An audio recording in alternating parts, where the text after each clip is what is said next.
Bienvenue au 12h45, voici le sommaire.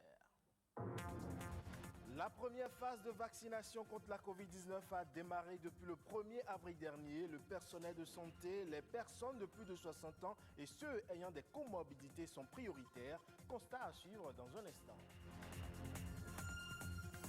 Et ce n'est pas parce que la vaccination a démarré que le port du masque de protection doit être négligé.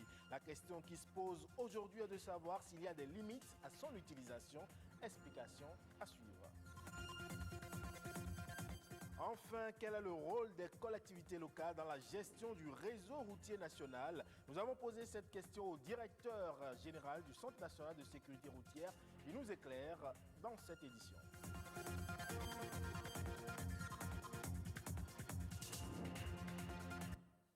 Merci donc de choisir BB24 pour vous informer. Je le disais donc, depuis le 1er avril dernier, la première phase de vaccination contre la Covid-19 a démarré dans les 4 départements retenus par le ministère de la Santé. Cette phase privilégie le personnel de santé, les personnes âgées de plus de 60 ans et plus, ainsi que les personnes ayant des comorbidités. Une équipe de la rédaction était à la direction départementale de la santé du littoral pour y faire le constat. À notre arrivée sur ce site retenu pour la campagne de vaccination, pas de personnes de plus de 60 ans dans les sièges pour recevoir le vaccin. Isiakou est agent de santé en service à l'aéroport. Ce matin du 1er avril, il ne se fait pas prier avant de venir se faire vacciner. Ici, c'est à des dispositions particulières qu'il va faire face. Lorsque je suis venu, je me suis enregistré. Une fois enregistré, ils m'ont donné une fiche d'aller lire. J'ai lu, je suis venu, ils ont pris ma température. Une fois après la température, je suis parti, ils m'ont enregistré, ils m'ont donné un carnet. Ils m'ont dirigé vers l'infirmier qui devait me faire le vaccin. Une fois fini d'être vacciné, je suis venu ici, ils m'ont donné des comprimés, le paracétamol. Ils m'ont dit que je vais prendre 2, 6 heures, je vais encore prendre 2. Que je vienne m'asseoir ici pendant 15 minutes pour voir la réaction. Tout comme lui, d'autres agents de santé venus également se faire injecter ce liquide précieux en cette période de crise sanitaire. Nous avons choisi de recevoir cette première dose parce que on l'a trouvé important pour d'abord nous protéger et protéger ceux qui sont aux alentours de nous. Je suis venue me faire vacciner aujourd'hui parce que je suis agent Covid, je travaille sur l'un des sites et je suis en contact permanent avec le virus. Difficile pour l'heure d'avoir le nombre de personnes vaccinées jusque-là. L'engouement semble faible à notre venue, mais pas de taille à décourager. Ça se passe très bien, comme vous le voyez. Les gens sortent pour venir faire la vaccination. Nous avons sur le site les agents de santé, les cibles retenues, les personnes âgées, les gens avec comorbidité. Ils passent et ça se passe très bien. Eric vient également pour recevoir une dose du vaccin, mais il ne pourra voir son désir se réaliser. Il ne remplit pas les critères. Je me suis dirigé vers le centre pour me faire vacciner.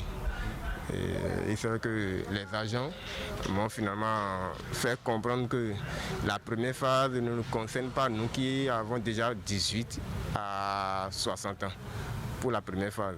Et que cette première phase concerne rien que les agents de santé d'abord et ceux-là qui ont au-delà de 60 ans. Et que ça sera peut-être à la seconde phase là que nous on sera concernés.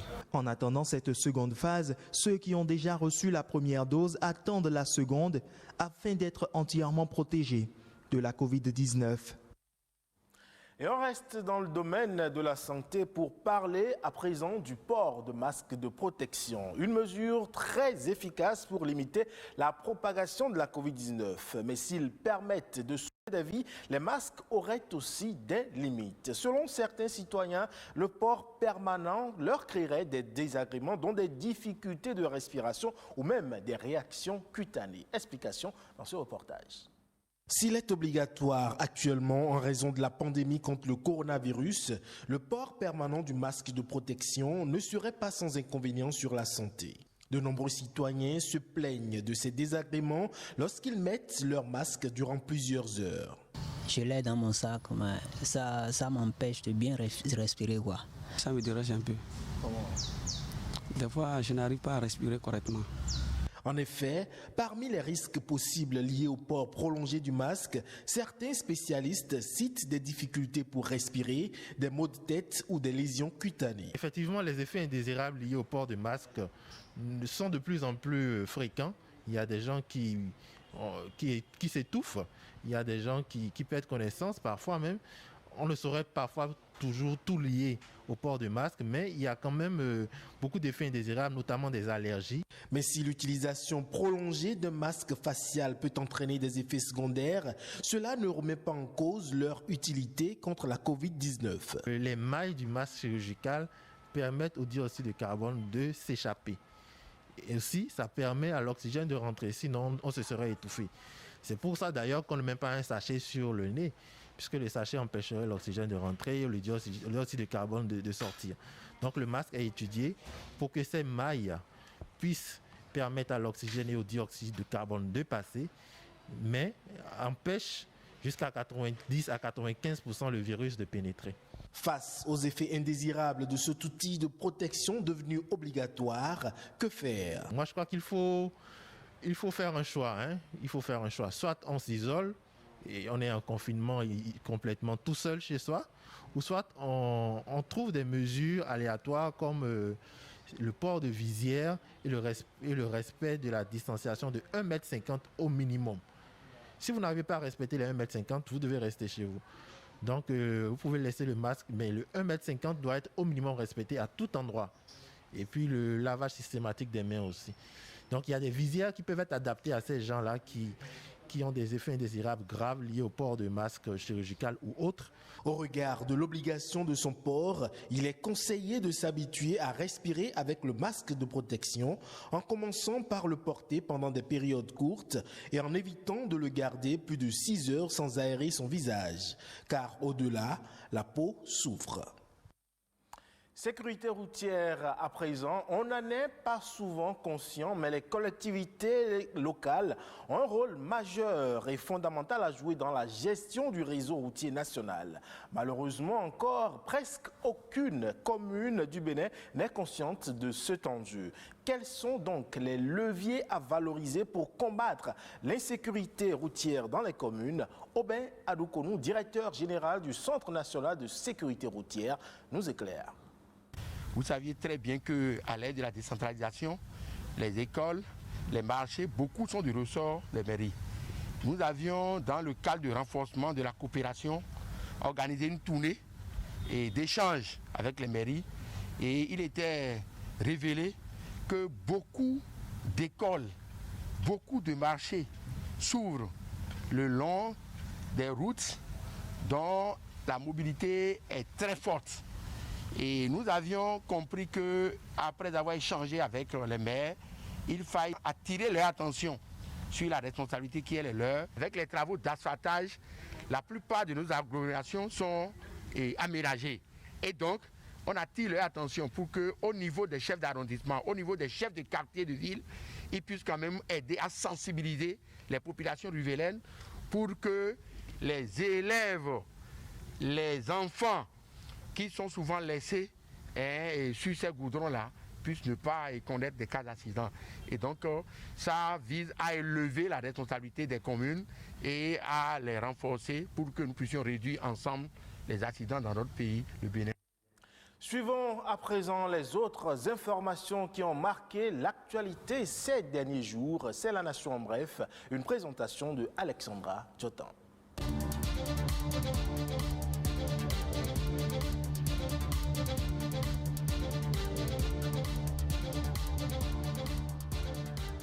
Vaccination contre la Covid-19 au Bénin, le public cible, composé du personnel médical, des personnes présentant une comorbidité à la maladie, des personnes âgées de 60 ans et plus ont commencé par recevoir les injections ce jeudi 1er avril 2021. Lundi dernier, lors du lancement officiel de la campagne, le ministre de la Santé a rassuré au sujet des risques supposés du vaccin AstraZeneca. Pour cette première phase, 4 départements, à savoir l'Atlantique, le littoral, l'Ouémé et le Borgou sont concernés. Au total, 78 sites ont été aménagés comme centres de vaccination. Les populations cibles sont invitées à sortir massivement pour se faire vacciner. Ce faisant, ils pourront se protéger et protéger leurs proches. Si doutes et inquiétudes il y avait, ils sont définitivement levés.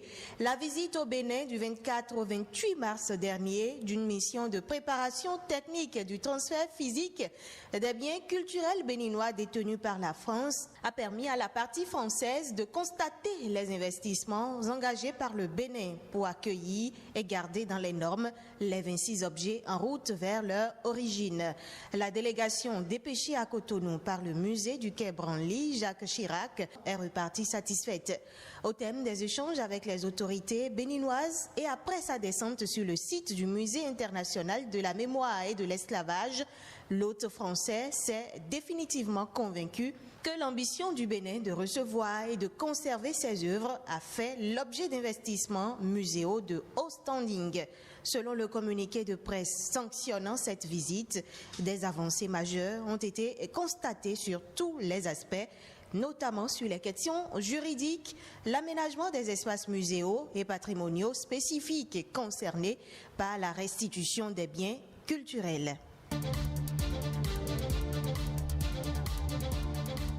Bonne nouvelle pour les propriétaires de véhicules n'ayant pas encore payé la taxe sur les véhicules à moteur TVM à la date butoir du 31 mars 2021. Cette échéance est prolongée par la Direction générale des impôts au DGI. Suivant un communiqué rendu public mercredi par le directeur général Nicolas Yenoussi, les propriétaires de véhicules d'au moins 3 roues ont cette année jusqu'au 15 avril prochain la possibilité de payer la TVM. Cette taxe est désormais payable par téléphonie mobile suite aux réformes numériques engagées par la DGI.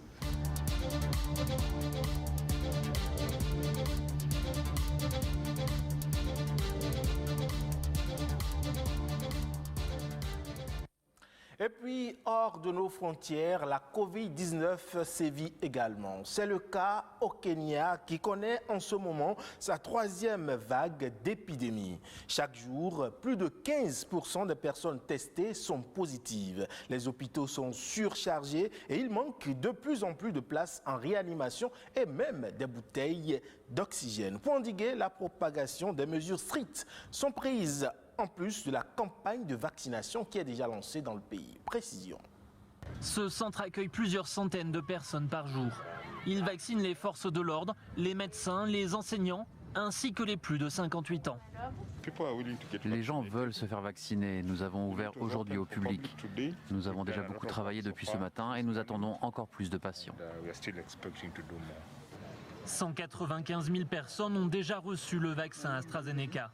Après la polémique qui a bloqué la campagne en Europe, beaucoup redoutaient de potentiels effets secondaires. Certaines personnes avaient un peu peur de se faire vacciner. Alors on les informe sur les contre-indications et ce à quoi ils doivent s'attendre. Et ils acceptent le vaccin. Mais le nombre de doses est insuffisant pour stopper la 3e vague. Alors le gouvernement a confiné les 5 comtés les plus touchés. Écoles, salles de sport et restaurants sont fermés au public. Nous ne nous attendions vraiment pas à cette décision. La situation de notre restaurant s'améliorait, on commençait à rattraper les dégâts commis par le précédent confinement. Cela va beaucoup nous impacter, notamment car c'est bientôt Pâques et nous avions prévu plein de choses. Des mesures difficiles mais nécessaires selon le syndicat des médecins, alors que les services de réanimation sont pleins et manquent d'oxygène.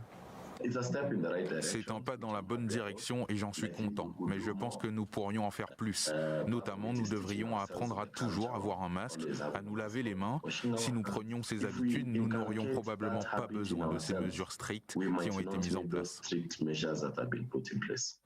Le pic de cette 3e vague est prévu en mai. Le gouvernement maintiendra ces mesures d'ici là et espère recevoir de nouvelles doses de vaccins avant de connaître une rupture de stock.